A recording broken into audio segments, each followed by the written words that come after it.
Bismillahirrahmanirrahim. Assalamualaikum anak-anak hebat. Bagaimana kabarnya hari ini? Semoga selalu dalam keadaan sehat ya. Anak-anak, kita akan belajar tema 6, subtema 2, hebatnya cita-citaku.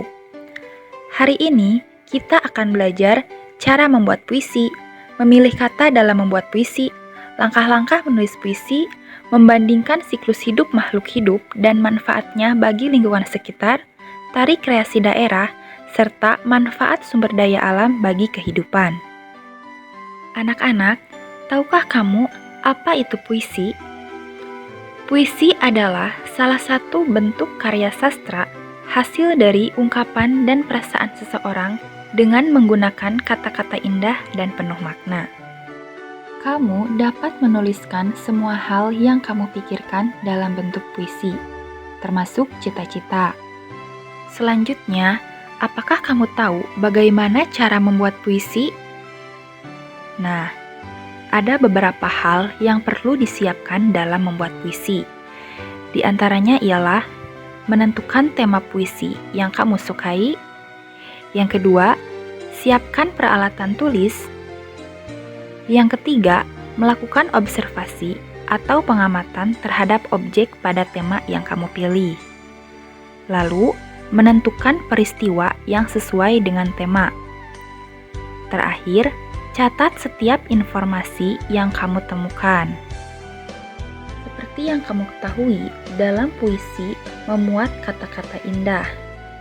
Nah, oleh karena itu, berikut ini merupakan beberapa hal yang perlu diperhatikan dalam memilih kata saat membuat puisi. Di antaranya ialah gunakan kata yang bermakna positif. Gunakan kata atau ungkapan pujian untuk sesuatu yang indah. Kemudian, gunakan kata-kata yang santun. Hindari penggunaan kata yang bersifat negatif. Misalnya, terkandung kata menjelekan, mengejek, ataupun menghina. Kemudian, gunakan kata-kata yang memiliki kemiripan bunyi akhir. Misalnya, keluh kesah, suka duka, canda tawa, dan lain sebagainya. Hal ini agar puisi terdengar lebih indah saat dibaca. Kemudian, gunakan perumpamaan tentang objek yang ingin kamu ceritakan. Misalnya, dokter yang menangani orang sakit diumpamakan dengan tangan yang selalu mengulur. Nah, anak-anak, setelah kamu mengetahui cara membuat puisi dan memilih kata dalam membuat puisi, selanjutnya terdapat langkah-langkah dalam membuat puisi. Apa saja sih langkah-langkah tersebut? Coba perhatikan. Langkah pertama dalam menulis puisi yaitu siapkan alat tulis untuk menulis puisi, seperti kertas dan pulpen.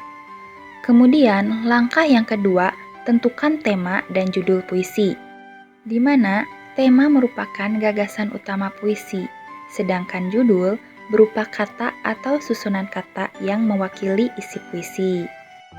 Lalu, langkah yang ketiga, perhatikan pilihan kata yang digunakan dalam puisi. Pilihan kata yang digunakan sebaiknya sesuai dengan tema puisi. Selain itu, akan lebih baik jika kata-kata yang digunakan adalah kata kiasan.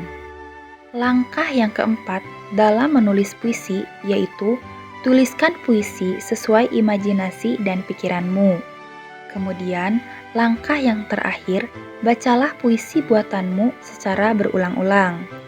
Tujuannya agar kamu dapat mengetahui jika terdapat kata-kata yang kurang sesuai dengan isi puisi, sehingga kamu bisa memperbaikinya. Nah, anak-anak, sekarang coba perhatikan puisi berikut ini. Puisi ini bertemakan cita-citaku. Coba kamu perhatikan, apakah dalam puisi tersebut mengandung kata-kata yang indah? Kemudian, menceritakan tentang apakah dalam puisi tersebut? Ya, betul. Puisi tersebut berisikan tentang seorang guru. Nah, anak-anak, sekarang apakah kamu sudah paham bagaimana cara membuat puisi? Jika sudah, Bagus, kalian memang anak-anak hebat. Sekarang coba perhatikan siklus hidup makhluk hidup dan manfaatnya bagi lingkungan. Nah, anak-anak, pada pertumbuhan setiap hewan, ada hewan yang mengalami perubahan bentuk tubuh atau disebut dengan metamorfosis. Ada juga hewan yang tidak mengalami perubahan bentuk tubuh selama siklus hidupnya. Metamorfosis dibedakan menjadi dua, yaitu metamorfosis sempurna dan tidak sempurna. Ciri-ciri metamorfosis sempurna ialah terdapat perbedaan bentuk tubuh hewan saat lahir dengan bentuk dewasanya. Kemudian, terdapat fase pupa atau kepompong. Sedangkan metamorfosis tidak sempurna yaitu proses pertumbuhan dan perkembangan hewan dengan bentuk tubuh saat lahir sama dengan bentuk dewasanya dan tidak melalui tahap kepompong. Adapun contoh hewan yang termasuk pada metamorfosis sempurna, salah satunya ialah lebah. Sedangkan yang termasuk metamorfosis tidak sempurna, salah satunya ialah kucing. Nah, berdasarkan hal tersebut, makhluk hidup sangat bermanfaat bagi lingkungan sekitar. Makhluk hidup dapat dimanfaatkan manusia sebagai bahan makanan, bahan pakaian, maupun peralatan rumah tangga. Nah, anak-anak, begitu banyak bukan manfaat makhluk hidup bagi kita? Nah, anak-anak, sekarang coba Ibu mau bertanya. Tahukah kalian nama tari kreasi daerah tempat asalmu? Sebelumnya, apakah kamu tahu apa yang dimaksud dengan tari kreasi daerah? Nah, tari kreasi daerah adalah tari tradisional yang gerakannya dikreasikan sesuai adat istiadat setempat. Tentunya, pada setiap daerah memiliki tarian daerah masing-masing. Nah, di antaranya ialah ada tari sedati dari Aceh, tari kecak dari Bali, tari merak dari Jawa Barat, tari sekapur sirih dari Jambi, dan tari-tarian yang lainnya. Anak-anak, sekarang Ibu mau bertanya, apa manfaat sumber daya alam bagi kehidupan? Apakah ada yang tahu? Anak-anak, setiap sumber daya alam sangat bermanfaat bagi kehidupan manusia untuk memenuhi kebutuhannya sehari-hari. Sumber daya alam dapat dibedakan menjadi dua, yaitu sumber daya alam yang dapat diperbaharui dan sumber daya alam yang tidak dapat diperbaharui.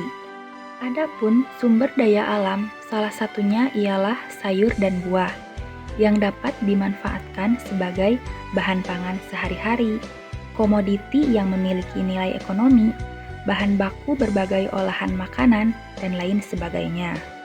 Kemudian, sumber daya alam yang tidak dapat diperbaharui, salah satunya yaitu batu bara. Batu bara dapat dimanfaatkan sebagai bahan bakar untuk beberapa jenis alat transportasi, bahan baku untuk industri baja, serta sumber energi pembangkit listrik. Nah, oleh sebab itu, sumber daya alam sangat bermanfaat bagi kehidupan kita. Nah, anak-anak, sekarang kita telah tiba di akhir pembelajaran. Oleh sebab itu, jangan lupa untuk kerjakan tugas hari ini ya. Di antaranya ialah kalian buat puisi dengan tema cita-citaku. Kemudian, kerjakan soal di buku halaman 30 dan halaman 37. Kemudian, kalian tulis dan jelaskan informasi mengenai tari kecak dari Bali. Nah, anak-anak, dicukupkan sekian pembelajaran hari ini. Terima kasih telah menyimak video dengan baik. Sampai jumpa di pertemuan selanjutnya dengan semangat yang baru. Wassalamualaikum warahmatullahi wabarakatuh.